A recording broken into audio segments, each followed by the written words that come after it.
Caribbean premier league CPL খেলার সময় আর একটা সুসংবাদ পেলেন বাংলাদেশের তারকা অলরাউন্ডার সাকিব আল হাসান। তাকে মাইনর লিগে খেলার জন্য আসলে প্রস্তাব দেওয়া হয়েছে বলতে কি সরাসরি ভিড়িয়ে দিয়েছে যুক্তরাষ্ট্রের যে একটা ক্লাব, তারা সরাসরি সাকিব আল হাসানকে নিয়েছে এবং এই 2025 সালেই সিপিএল এর পরে আবার মাইনর লিগে সাকিব আল হাসানকে দেখতে পাওয়া যাবে।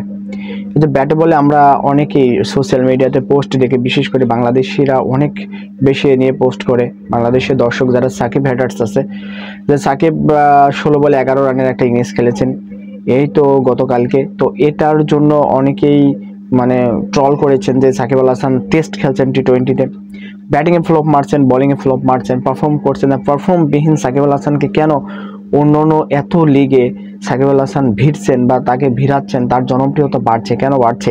এটাও কিন্তু একটা প্রশ্নের জায়গা।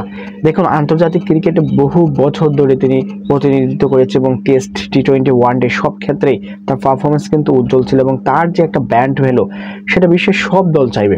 কেকেআরও চেয়েছিল, হায়দ্রাবাদও চেয়েছিল। তিনি আইপিএল থেকে শুরু করে বিশ্বের এমন কোনো ফ্র্যাঞ্চাইজি লিগ নেই যেখানে তিনি খেলেন নাই এবং সেখানে তাকে নিয়ে পোস্ট করলে বিশ্বের আপনি যে কোনো প্লেয়ারের ছবি আর সাকিবের ছবি একসাথে পোস্ট করবেন, দেখবেন সাকিবের ছবিতে রিয়াক্ট এবং কমেন্ট সবকিছু বেশি থাকবে।